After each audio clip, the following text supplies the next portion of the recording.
Les élections législatives libyennes se tiendront fin janvier 2022, soit un mois après l'élection présidentielle maintenue au 24 décembre.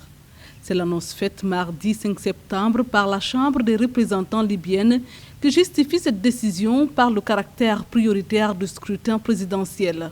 Les deux votes devaient se tenir le 24 décembre, conformément à une feuille de route établie sous l'égide de l'ONU pour aider la Libye à sortir d'une crise politique majeure.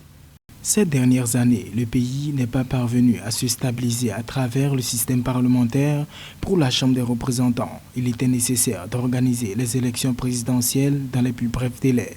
Le Haut Conseil d'État libyen, instance faisant office de Sénat, n'a pas encore réagi à l'annonce du Parlement. Cette décision vient s'ajouter à une série de décisions controversées prises par le Parlement sous l'impulsion de son président Aguila Saleh. Il s'agit notamment de la loi électorale adoptée lundi 4 octobre et celle régissant la présidentielle. En tout cas, ça augure d'une chose qui est très claire, c'est que ces changements de date dans des élections qui sont essentielles et qui font la part belle à l'élection présidentielle vont marquer dans les mois qui vont suivre des dissensions, des divisions au sein même de l'Assemblée libyenne. On sait déjà, c'est une situation très, très compliquée que nous vivons actuellement en Libye et il est temps de se pencher sérieusement dessus parce qu'on risque, à mon grand désarroi, de tourner en rond encore pendant longtemps.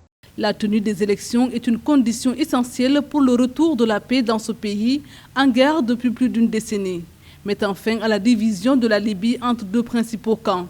Celui de l'Ouest, le gouvernement d'union nationale, reconnu par les Nations Unies et basé à Tripoli, et celui de l'Est, incarné par le maréchal Khalifa Haftar.